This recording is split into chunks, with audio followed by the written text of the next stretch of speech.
Ready to get a jump start on your holiday shopping? Get out those lists and head on over to deadeyesondeck.com. Starting now until December 6th, get 10% off your entire order of $35 or more with code BA on Black Friday.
Hello, gang, and welcome to another horror movies I'm thankful for. And in a little bit, you're probably thinking, boy, these are getting crazier and crazier, Dana. How can you work in the I'm thankful for with especially one of these? But I'm going to manage to do it. But tonight I'm going to be talking about here in a little bit Psycho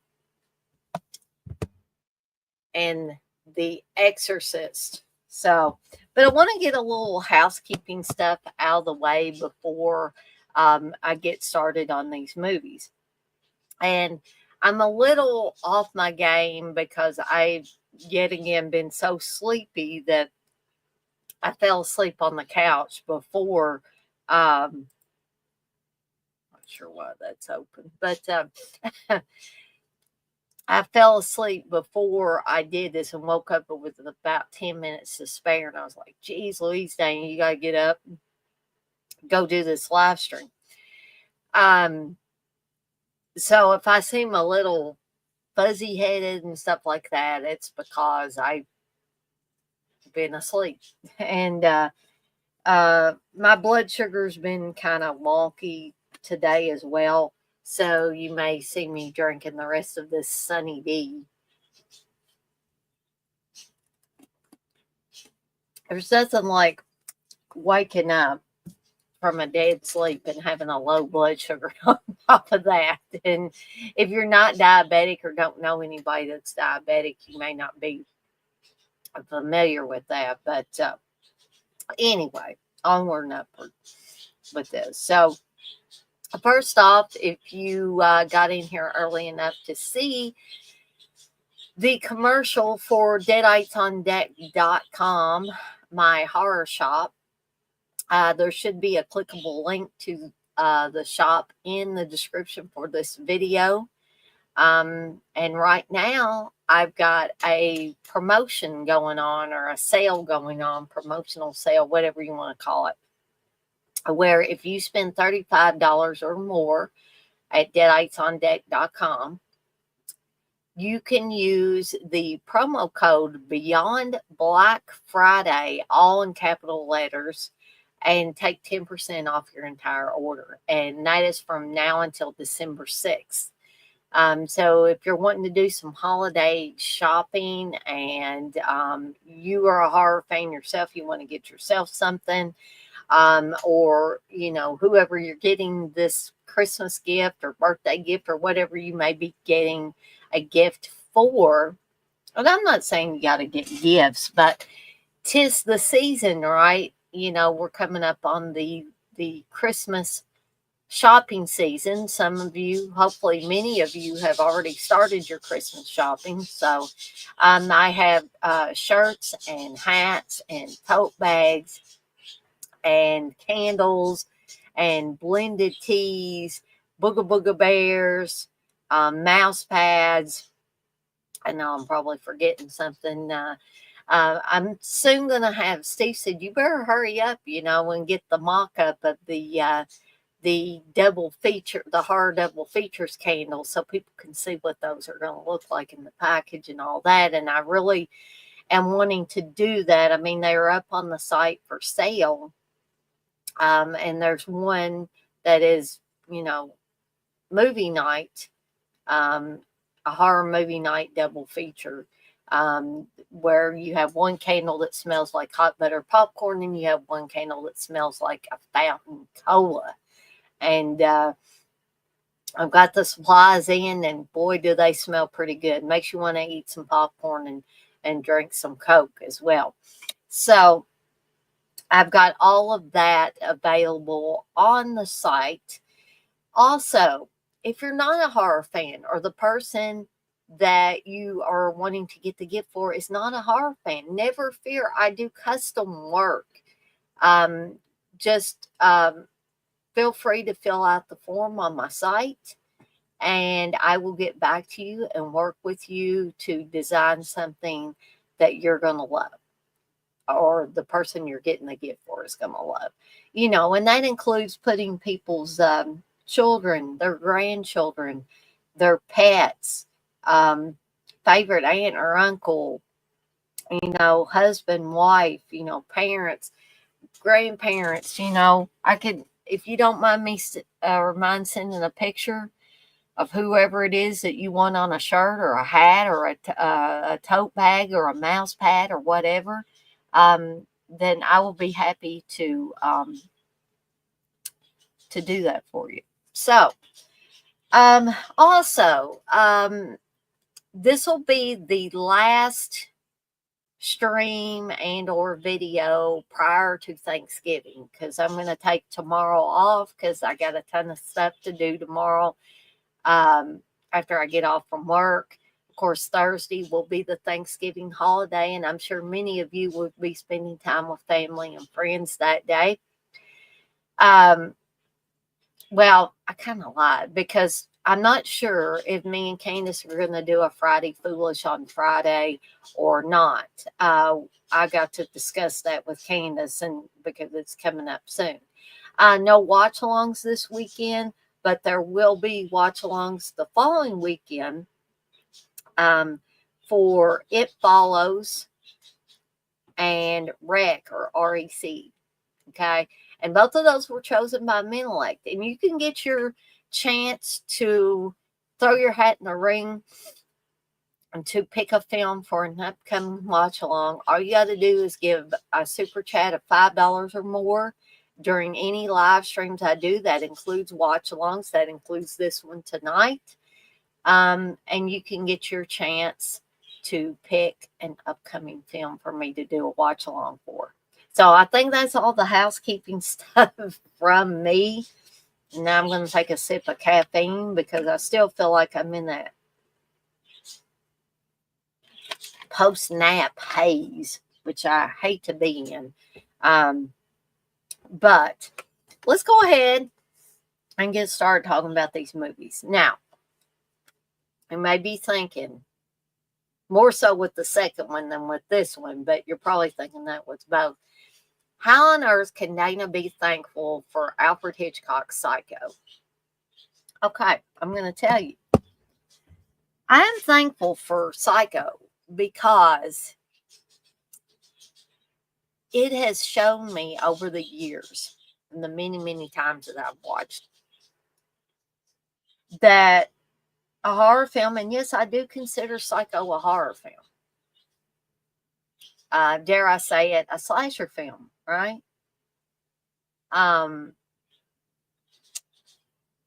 Because it showed me over the many, many years, like I said, I've watched, that a horror film can be well made and still be effective at scaring the pants off of you. Okay. And if you don't believe me, this is a classic movie. It's in black and white. It stars Anthony Perkins. Anthony Perkins, by the way, is excellent in this. If you've never seen the original Psycho, I implore you. don't go out and buy it, granted, but I implore you to run, don't walk, and find a copy of this film to watch. Because I'll tell you, Anthony Perkins had it down pat when he um, played the Norman Bates character in Psycho. And I've said this before, I'll say it again, and I'll continue to say it, that Psycho is a film, it's an almost perfect film for me of any genre. Um, you really can't get any better than this film, right? It's well acted, it's well paced. Hitchcock knew what he was doing too when he directed this. Um, in fact, it's my favorite of all of Hitchcock's movies. I love Strangers on a Train as well as many other Hitchcock films. Um, but nothing surpasses Psycho for me. And it's also based on a book by Robert Bloch, which I've read the book. The book is excellent as well, but the movie takes it to heights that people probably never even dreamed that it would reach. Um, just classic horror at its best. It is classy. I mean, you've got Janet Leigh in a scene stealing role as Marion Crane in this, a woman who um, was put into a desperate situation, and you know how they say um, desperate situations cause people to take desperate measures, right? So she, ends up stealing money from her employer to run off to California to be with her boyfriend. And she regrets it from the moment she leaves town. And then she makes the unfortunate decision to stop at the Bates Motel, where years before, some very sinister things had occurred. And then you have, the character of Norman Bates, expertly painted by Anthony Perkins. I could not, will not imagine anybody else in that role. Now, years and years and years and years later, we had the remake of Psycho with Vince Vaughn in the character of Norman Bates. Now, I hold no ill will towards Vince Vaughn, but he was simply the wrong person to play Norman Bates in any capacity. And Anne Heche, God rest her soul, she was just no Janet Leigh. And those two together, although they were fantastic actors and actresses in their own right. Vince Vaughn's still around, and unfortunately, Anne Heche is no longer with us. But and they did the best they could, but simply were not right for the roles. And if I want to watch a nearly perfect horror film, I can always feel like I can return to Psycho. And so that's why I'm thankful for it. I'm thankful for this movie because it, like I said, it showed me that a horror film can be classy, it can be well made, and it can still scare the pants off you. And if you don't believe me, watch this film. And if you have seen this film many times and you still don't see, hey, gee, Dana, I don't know exactly what you're talking about there. Watch this movie again. I guarantee that something will click with this movie the more and more you watch it. Okay? So that's why I'm thankful for Psycho. Now, this is the coup de grace. This is going to be the one that you guys and gals are going to think, what? Dana has flipped her lid.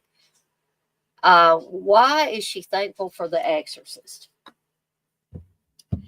I am thankful for The Exorcist not because of special effects. I'm not thankful for The Exorcist for pea soup vomit and heads turning around and, you know, naughty things being done with crucifixes and devil possession and on and on and on. At its core, The Exorcist, despite being a horror film, and some people might not even refer to The Exorcist as a horror film. This movie, at its core, is a film like no other. I don't even think you can pigeonhole this thing and call it a horror or a drama or whatever. It is too complex, in my opinion, to pin it down to one genre. Now, yeah, at first glance, it's considered a horror film. I am on here talking about it as a horror film, but there's so much more to this.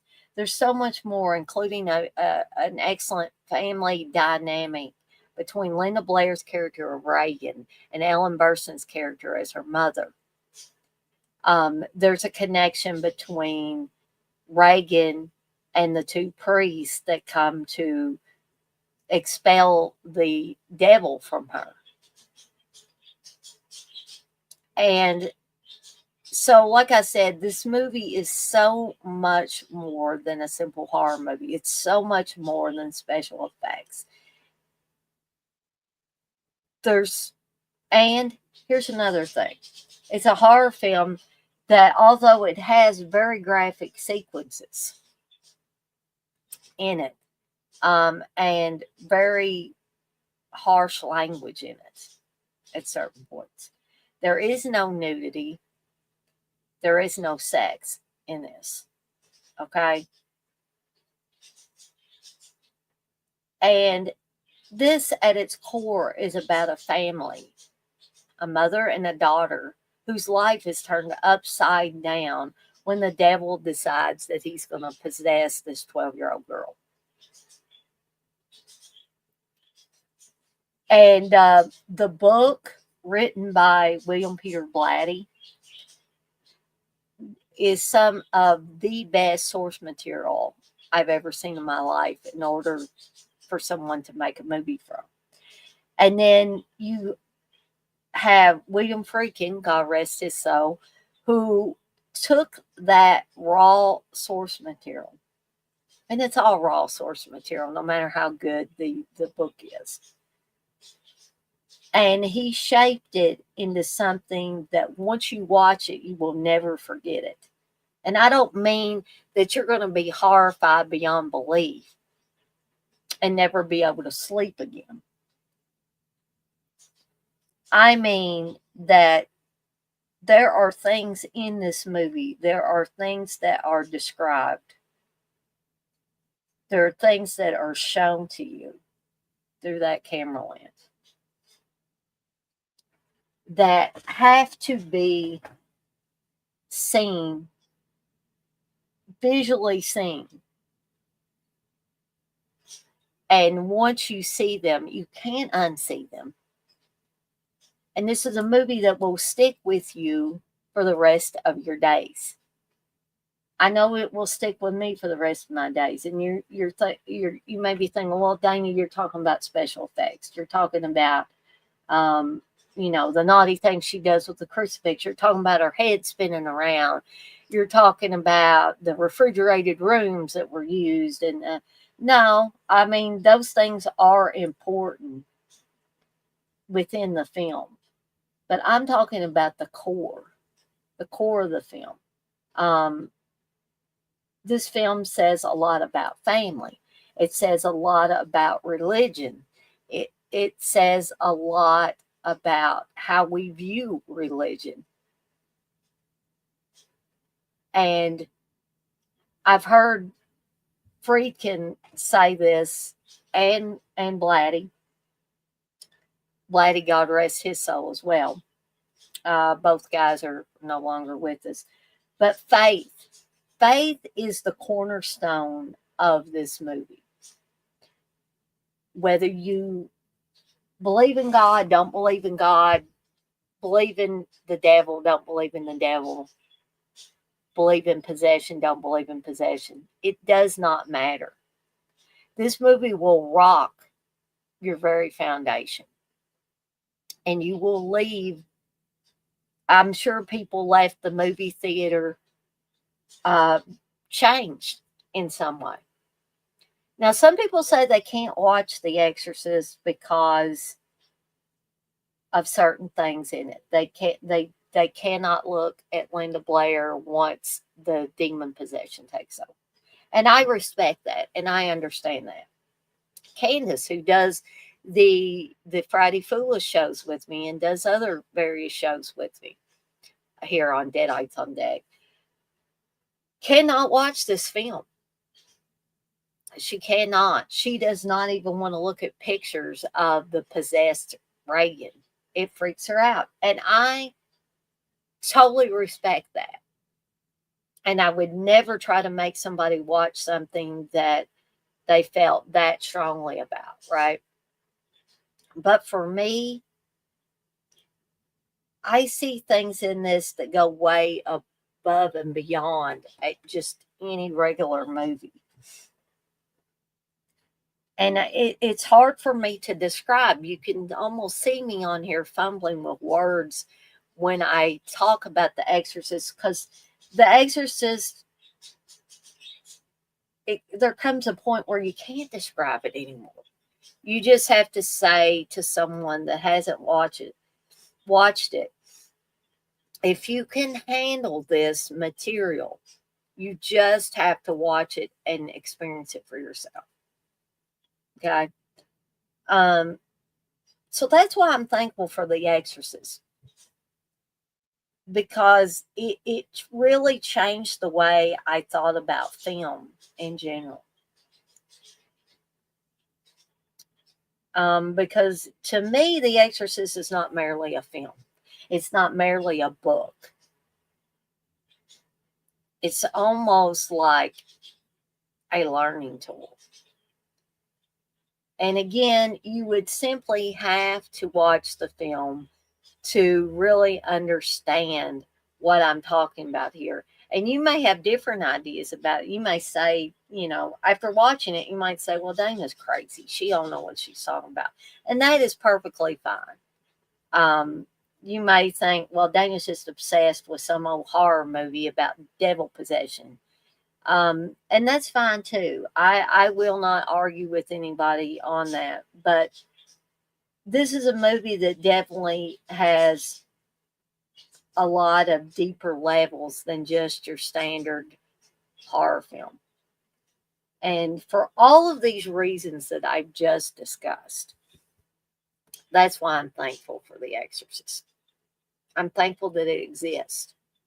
I think it is a very, very important part of not only horror film history, but cinema history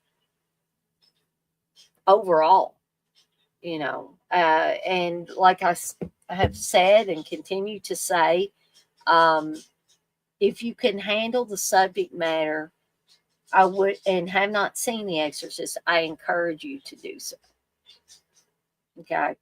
So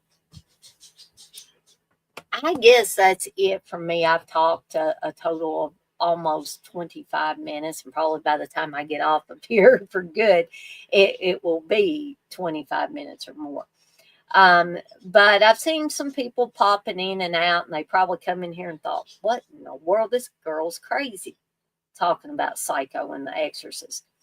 But I want to thank everybody that did pop in here and listen to me for a little bit, even if you couldn't stay for the whole thing. But the great thing I always say about YouTube is you can always watch these things on the replay.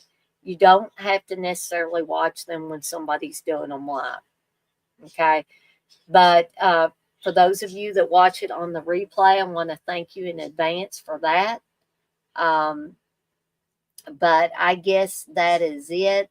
But before I get out of here, uh, I'll say my obligatory couple of phrases here. I'm off like a dirty shirt. This shirt ain't dirty. In fact, it is the new Deadites on Deck logo, um, which you can get this design on a shirt at deaditesondeck.com. You're probably thinking, geez, Louise, man, just give it a rest. um, but I also want to remind you, as I always do before I get off of here, to be kind to one another and blaze that trail, folks. And you can get that design on a shirt and that phrase on a shirt over at deaditesondeck.com. And like I said earlier, if you spend $35 or more at deaditesondeck.com, you can use the promo code Beyond Black Friday, all in capital letters, and save 10% off any order of $35 or more. And so that's it for me. But everyone have a wonderful Thanksgiving with family and friends. And hopefully I will see all of you after the Thanksgiving holiday. See you soon, folks.